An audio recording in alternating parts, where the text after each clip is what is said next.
Някога чудил ли си се, защо постоянно ти се яде? Защо чувстваш нуждата да се храниш обилно по 3 пъти на ден и отгоре на това да си хрупваш по някое друго снаксче между основните хранения? И въпреки, че постоянно ти е тежко, чувстваш се подут, охкаш и пъшкаш и се заричаш, че повече няма да ядеш толкова много, на следващия ден отново го правиш. Учените казват, че всъщност нямаме нужда от толкова много храна, за да живеем. Дори са установили, че хора, които ядат по-малко и по-рядко, живеят по-дълго. Те са по-енергични и жизненоспособни и се радват на по-добро качество на живот. И все пак, ако осъзнаваме, че преяждането е вредно за нас, защо продължаваме да го правим? Как мислиш? Дали отново не опира до това, какви подсъзнателни убеждения имаме за нас самите? Времената, в които живеем в момента, са изключително стресиращи за голяма част от населението на Земята. Този стрес е причинен от всякакви фактори. Дори сега, по време на заснемането на това видео, е много нашумяла темата, че тази зима няма да има достатъчно газ, бензин, ток и олио и трябва да се запасяваме с храна и алтернативни начини за отопление, за да оцелеем. Първичният страх за физическото ни оцеляване е много силен. Първо преминахме през 2 години COVID, сега войната. Всичко това неминуемо вдига нивата на кортизола, хормонът на стреса. А когато ние сме стресирани, търсим бързи начини за намаляване на стреса. И според теб, кое е най-достъпното средство за утеха? Кое е това, към което хората лесно се обръщат, когато се почувстват притеснени от това, какво се случва около тях? Позна. Храната. Аз самата дълги години се утешавах така, просто защото не осъзнавах, че го правя и че има алтернативни начини за справяне с стреса. Кой ли ни е учил на това?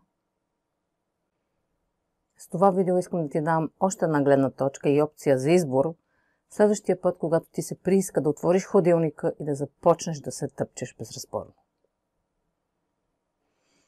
Все повече хора не харесват работата си, взаимоотношенията си, като цяло искат тотална промяна в живота си. И това им носи напрежение и голям стрес, който те подхранват с храна. Стресът се нуждае от гориво. Да. В момента, в който няма стрес и напрежение, гладът сякаш изчезва. Забелязал ли си? Това съвсем не означава, че не трябва да се храним. Нямам това предвид. Проблемът е, че много от нас се хранят прекалено много и прекалено често, и то предимно с вредни храни, само за да утешим болка, която често е причинена от тревога и безпокойство, а не защото наистина изпитваме глад. Но защо посягаме към храната за утеха, вероятно ще попиташ? Защото когато се храним, в тялото ни се отделят хормони на щастието, като допамин, и много бързо започваме да се чувстваме по-добре. Затова. Но в основата на това стоят негативни убеждения, които имаме за себе си и света около нас. Те са тези, които карат мозъка ни да иска още и още храна, въпреки че коремът ни ще експлодира всеки момент. Сега ще говоря за 5 психологически причини, които ни карат да преяждаме. Преди да ги изброя обаче, искам да кажа, че този списък съвсем не е изчерпателен. Всеки човек си има своя индивидуална причина защо преяжда. Тук аз ще споделя 5 най-често срещани в моята дългогодишна практика като психолог и треньор по личностно развитие. И така, първата психологическа причина за преяждането е свързана с това, че когато изпитваме стрес или притеснение, самият процес на ядене на любима храна ни доставя мимолетно удоволствие.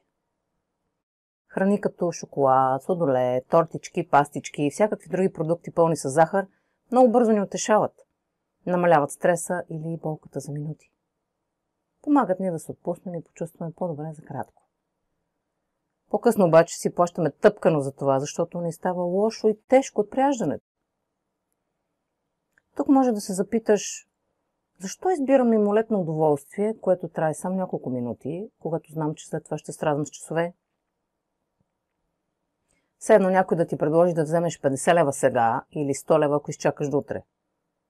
Логиката несъмнено казва, че е по-добре да изчакаш до утре, за да вземеш 100 лева. Но много от нас избират 50 лева сега, веднага. Защо ли? Защото много често, когато изпитваме болка, ние искаме тази болка да спре незабавно.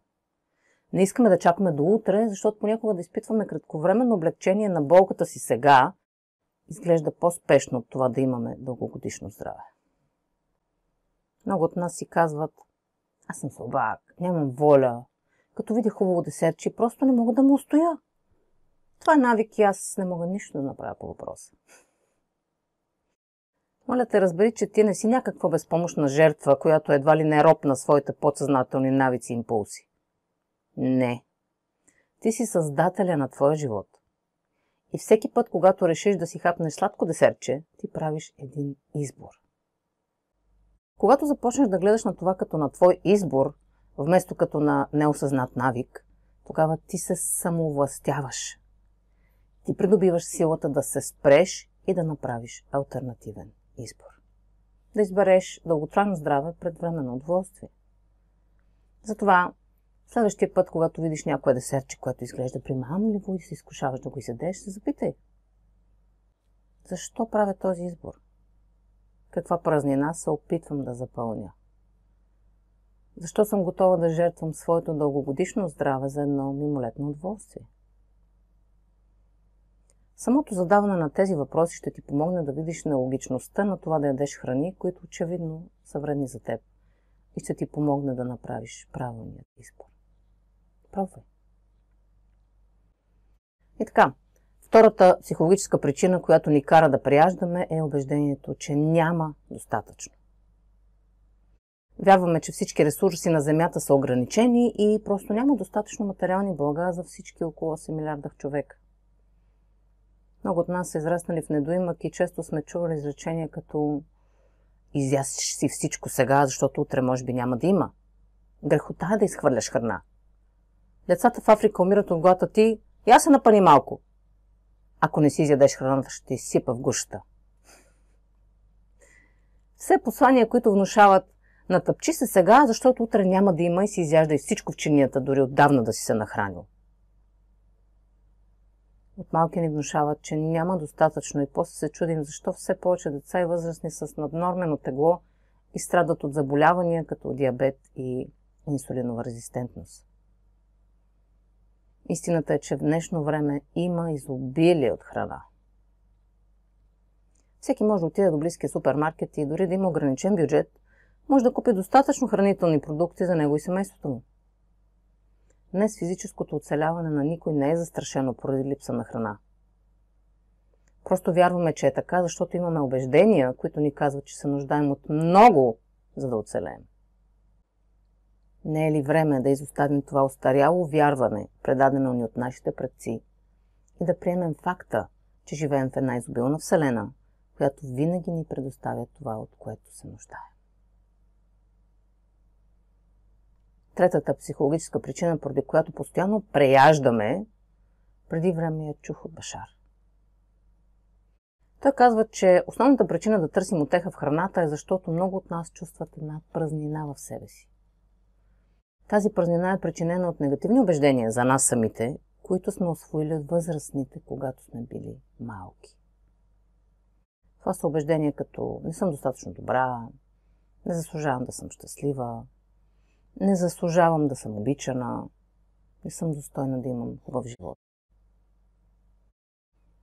Тези негативни убеждения живеят дълбоко в нашето подсъзнание и повечето от нас дори не осъзнават, че ги имат. Но те са там.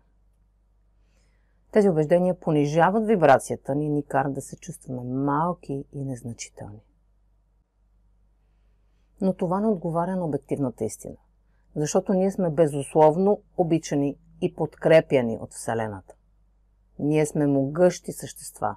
Ние създаваме своята реалност и във всеки от нас живее божествената искра. Сега осъзнаваш ли колко си могъщ? Още не. Точно заради това неосъзнаване се получава тази разлика между ниската вибрация на физическият ум, причинена от тези негативни убеждения, и високата вибрация на висшият аз, който много добре знае колко е могъщ. На физическо ниво тази разлика се усеща като една празнина, като вакуум в областта на слънчевият изплит.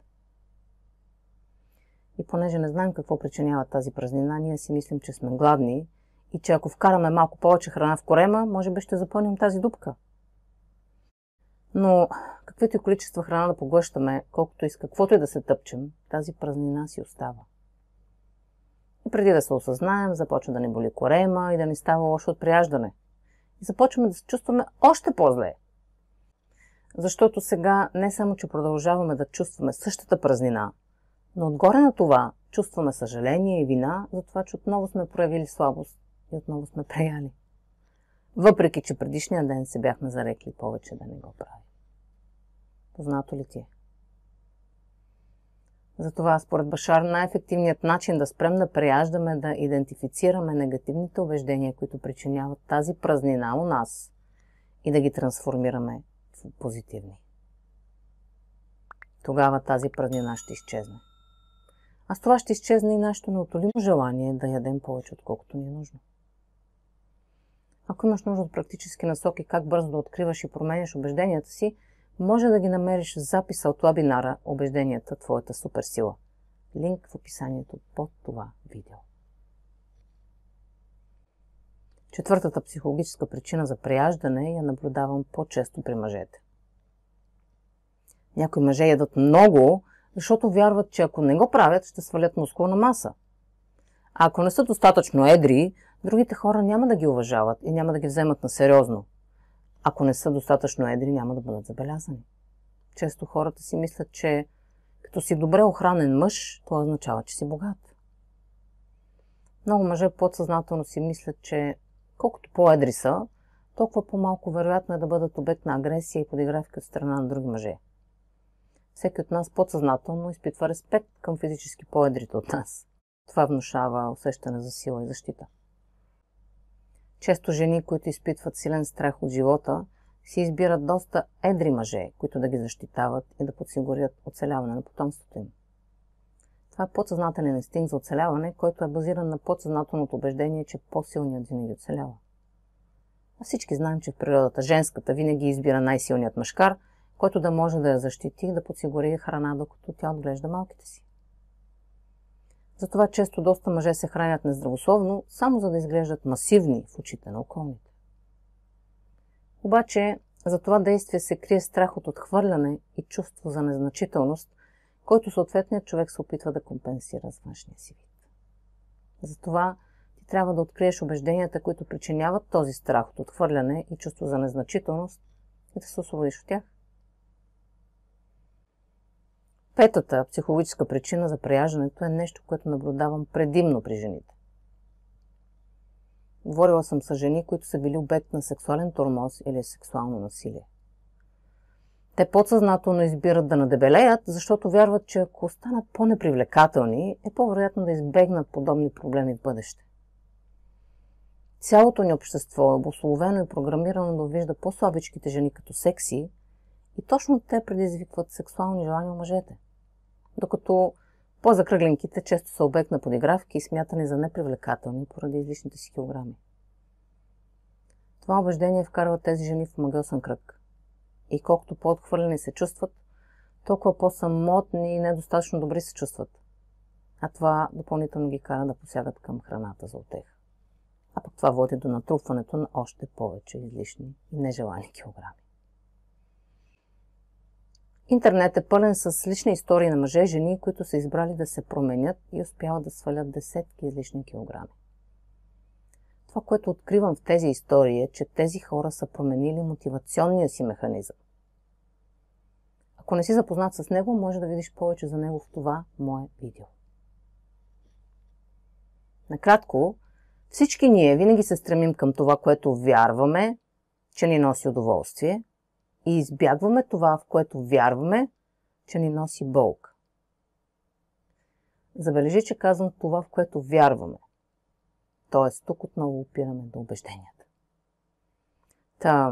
Ако ти вярваш, че си в безопасност от сексуални набези, докато си дебеличка, ти често ще посягаш към тортички, пастички, докато в един момент не осъзнаеш, че ти е все по-трудно да си намериш дрехи и да се обслужваш в тоалетната.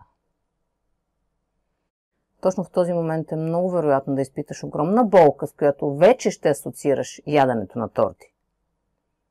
Така ти променяш мотивационния си механизъм. Ето това е преломният момент, в който променяш убеждението и започваш физическата промяна. Така че, ако ти си в подобно положение, знай, че никога не е прекалено късно да се промениш, стига да пожелаеш. Знам, че има безброй други причини, поради които някой решава да яде повече, отколкото му е нужно.